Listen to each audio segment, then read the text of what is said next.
Semakin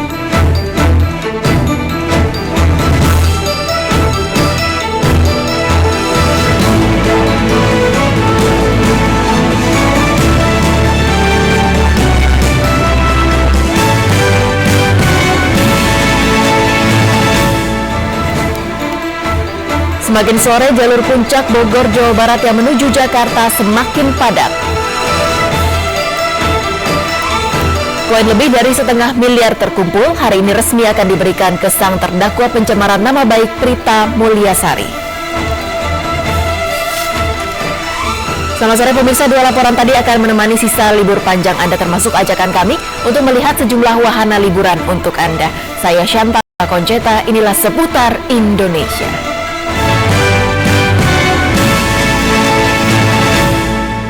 Pemirsa, suasana kota Bima berangsur pulih pasca aksi blokir jalan bandara oleh mahasiswa STKIP Taman Siswa hari Sabtu kemarin.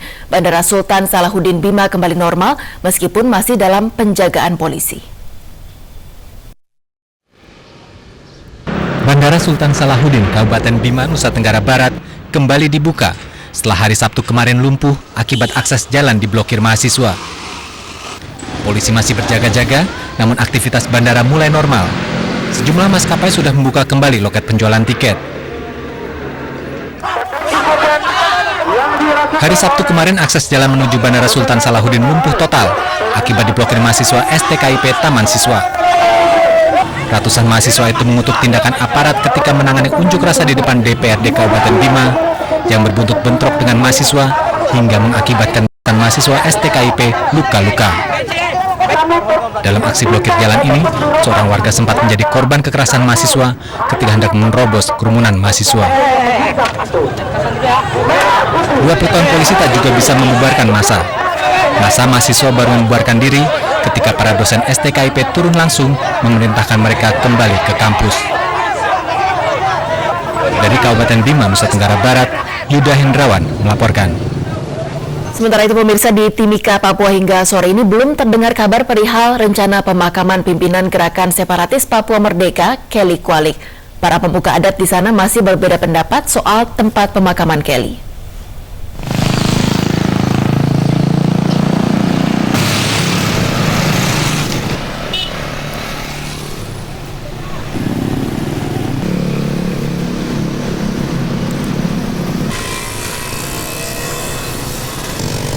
Meski demikian, setelah sempat terjadi kericuhan antara warga dan aparat kepolisian usai serah terima jenazah Kelly Kualik kemarin, suasana di kota Timika, Papua hari ini berangsur pulih.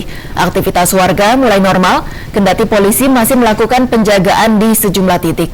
Penjagaan ketat diantaranya dilakukan di sekitar kantor DPRD Kabupaten Mimika. Pasalnya jenazah Kelly Kualik masih disemayamkan di gedung ini menanti saat pemakaman. Bisa Sabtu kemarin, aparat kepolisian terpaksa melepas tembakan berkali-kali untuk mengendalikan kerusuhan yang terjadi sesaat setelah penyerahan jenazah pemimpin Gerakan Separatis Papua Merdeka, Kelly Kualik, di Timika, Papua. Warga menjadikan polisi sebagai sasaran kemarahan setelah sebelumnya terjadi perselisihan dalam rembuk antar kepala suku untuk menetapkan prosesi pemakaman Kelly Kualik.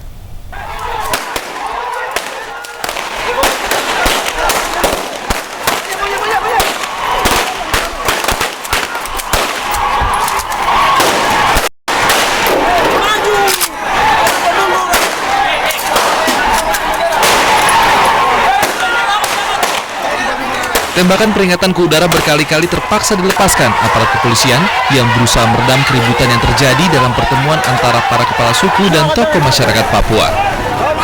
Pertemuan adat digelar untuk mencapai kesepakatan atas pemakaman Kelly Kualik, tokoh organisasi Papua Merdeka yang tewas dalam operasi polisi hari Rabu lalu.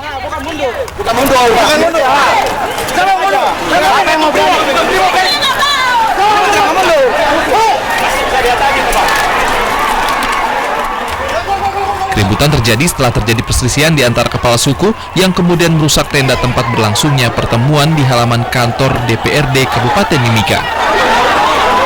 Polisi yang berusaha meredakan situasi keributan justru menjadi sasaran amuk.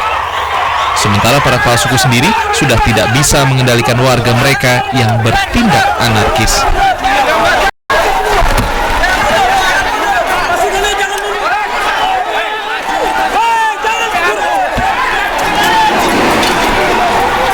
Akibat aksi kemarahan masa ini, seorang personil Dalmas Polres Mimika, Bribka Purba, mengalami luka lemparan pada bagian paha. Sementara tidak ada warga sipil yang mengalami luka. Untuk mencegah meluasnya aksi, aparat keamanan langsung memblokir jalan.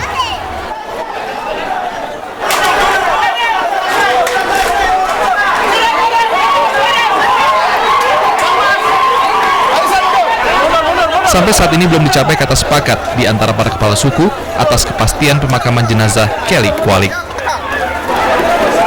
Dari Timika, Papua, Muhammad Yamin melaporkan.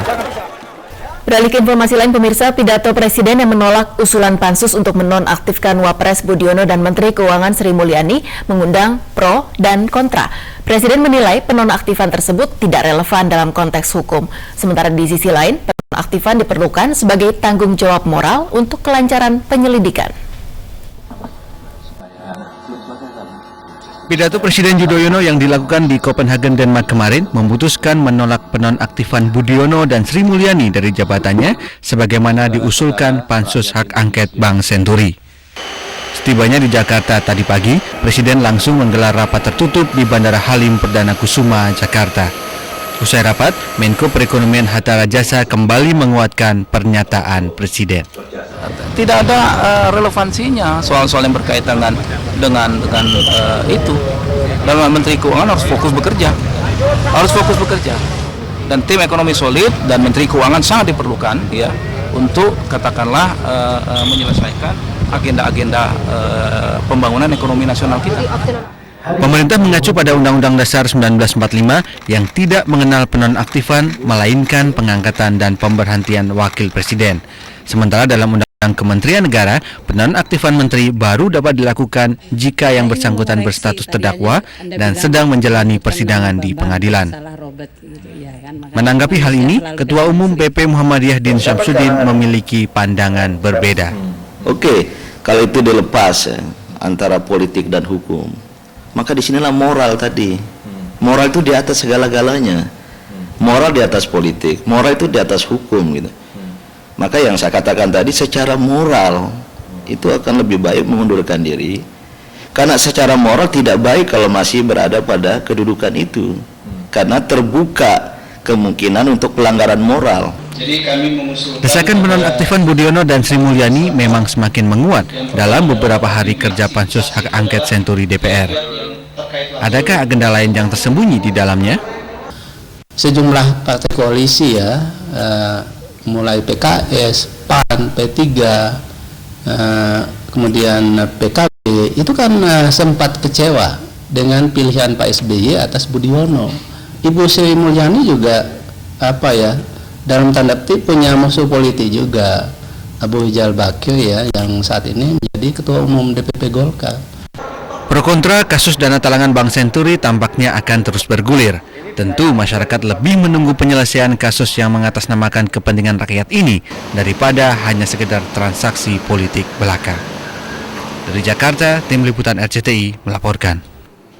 Pemirsa, mulai besok Pansus Hak Angket DPR akan melanjutkan kerjanya dengan berkonsultasi bersama para pejabat Bank Indonesia. Rencananya Wakil Presiden Budiono akan dipanggil Selasa lusa. Audit investigasi BPK memang tidak menyebut kemana saja aliran dana 6,7 triliun rupiah dikucurkan. Namun, audit setebal 500 halaman ini syarat dengan berbagai pelanggaran yang dilakukan Bank Indonesia terkait pengucuran ini. Sejak awal penggabungan atau merger 3 bank, PICO, dan PAK dan CIC pada tahun 2004, Bank Senturi ini sudah bermasalah dari sisi rasio kecukupan modal. Belum lepas masalah itu, timbul masalah lain, yakni penerbitan surat berharga dan pengucuran kredit yang tidak semestinya yang berlangsung selama beberapa tahun. Inilah yang menjadi pangkal pertanyaan, mengapa Senturi yang penuh dengan kejanggalan dibantu dengan dana talangan hingga 6,7 triliun rupiah. Nah, besok Pansus Hak Angket Senturi DPR akan memanggil sejumlah pejabat Bank Indonesia terkait proses merger 3 bank menjadi Bank Senturi. Dan Selasa lusa, setelah masalah merger dibahas, Pansus DPR akan menyelidiki aliran dana talangan, di mana Wakil Presiden Budiono yang kala itu Gubernur Bank Indonesia akan dipanggil. Tim Liputan RCTI melaporkan. Bertonton koin Prita akan diberikan secara resmi hari ini. Jangan kemana-mana, kami segera kembali.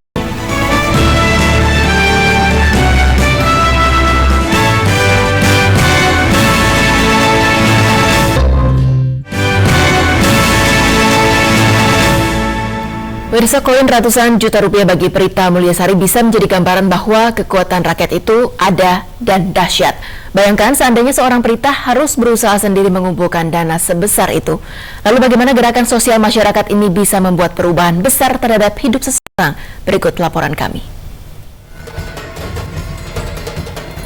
Hari ini lebih dari 650 juta rupiah dana dukungan akan diserahkan langsung secara simbolis kepada Prita Mulyasari.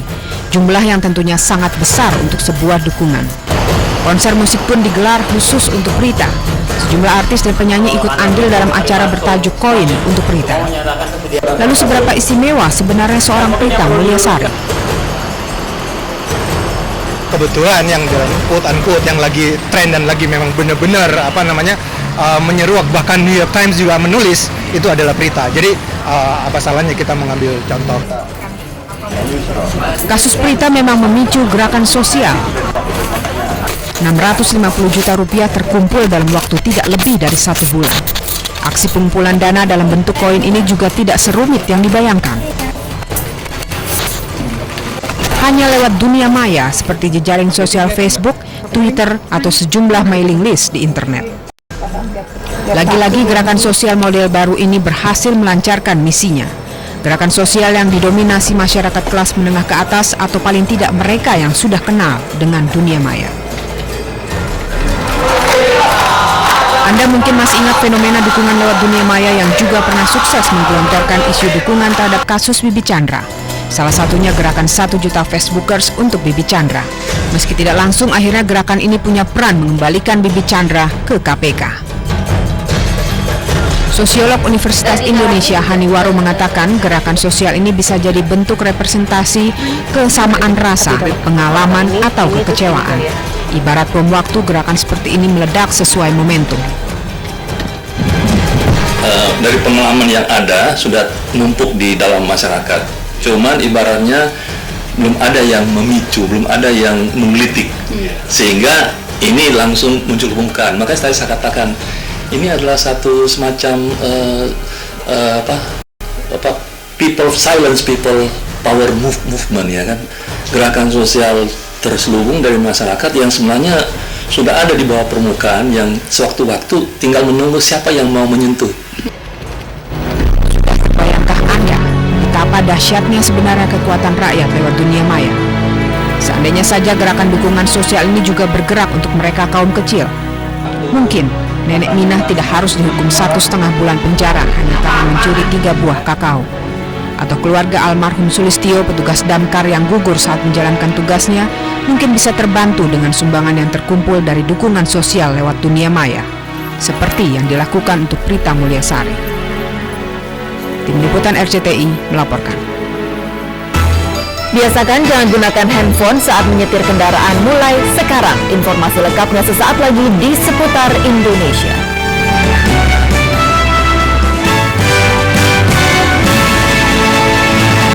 Ibu percaya.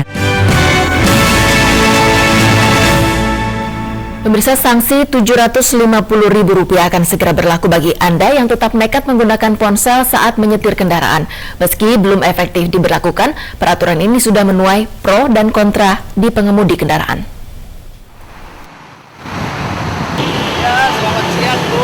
Ya. Selamat siang Bapak. Ya. Maaf mengganggu perjalanan Bapak. Oh iya Bu. Ya. Sesuai peraturan yang ada, Bapak dilarang menggunakan handphone pada saat mengemudi Bapak. Iya. Jangan jika kejadian seperti ini mungkin akan Anda alami dalam beberapa minggu ke depan. Polda Metro Jaya hari ini mulai melakukan sosialisasi Undang-Undang Lalu Lintas Nomor 2 tentang larangan pemakaian handphone saat berkendara.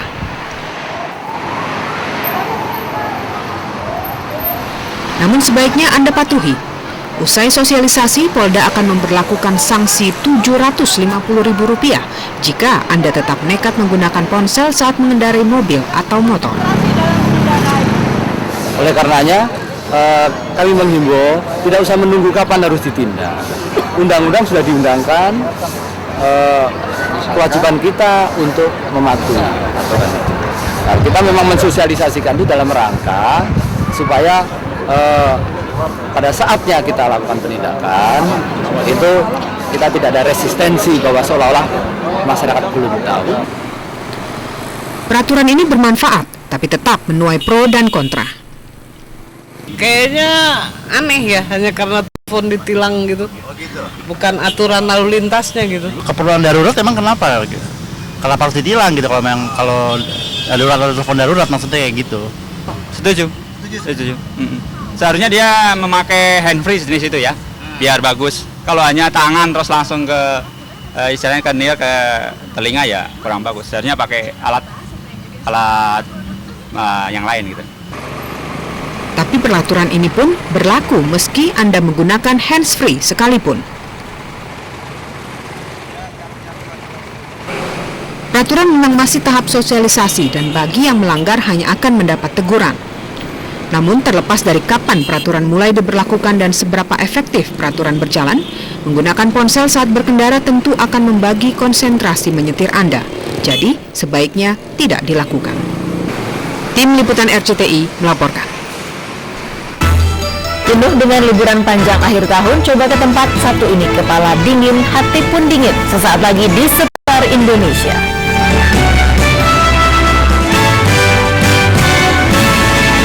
Rasa dan harganya pas. Bisa arus lalu lintas di kawasan Puncak Bogor, Jawa Barat hingga Minggu sore masih macet.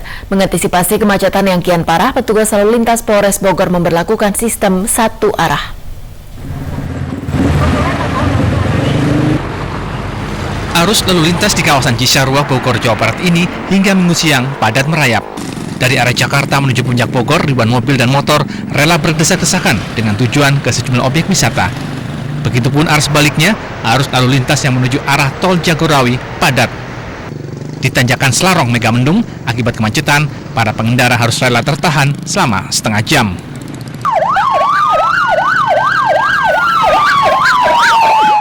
Untuk mengantisipasi kondisi kemacetan yang kian parah, petugas lalu lintas Polres Bogor memberlakukan sistem satu arah dengan memprioritaskan kendaraan dari arah Jakarta menuju Puncak. Cibodas ya dari Jakarta. Udah lama tadi terjebak macet? Cukup lama lah, setengah jam. Setengah jam ya. Kemacetan lalu lintas di kawasan Puncak Bogor diperkirakan akan terjadi hingga Minggu malam. Dari kawasan Puncak Bogor, Jawa Barat, Heru Yustanto melaporkan. Pemirsa, Anda ingin menghabiskan masa liburan ke tempat bermusim salju? Anda bisa datang ke Bogor, Jawa Barat. Sebuah wahana rekreasi baru yang mencoba memberikan sensasi suasana musim salju, lengkap dengan temperaturnya di bawah 0 derajat Celcius. Berikut liputannya.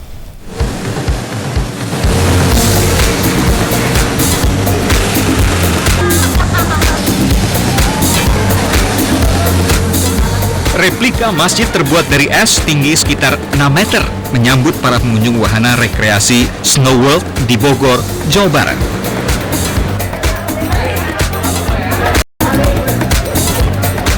Wahana rekreasi ini mencoba memindahkan suasana musim salju ke dalam sebuah arena khusus tertutup. Para pengunjung yang banyak diantaranya membawa anggota keluarga memanfaatkan suasana di dalam untuk diabadikan dengan kamera foto.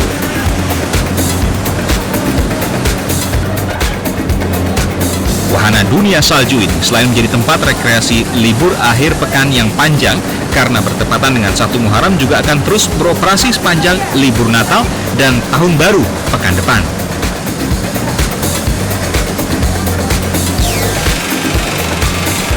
Untuk menikmati bagaimana suasana di musim salju buatan ini, pengunjung dikenakan tiket Rp50.000 untuk dewasa dan Rp40.000 untuk anak-anak.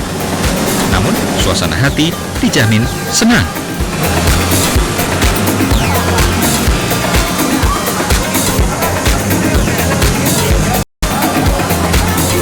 Dari Bogor, Jawa Barat, Heri Gustanto melaporkan. Pemirsa, semoga Anda yang masih berada di jalan berhati-hati mengendarai kendaraan Anda menuju rumah. Dan sampai di sini seputar Indonesia Minggu 20 Desember 2009. Pertahankan energi Anda karena selama 2 pekan ke depan kita masih akan menemui libur panjang. Saya Shanta Della Conceta, terima kasih dan sampai jumpa.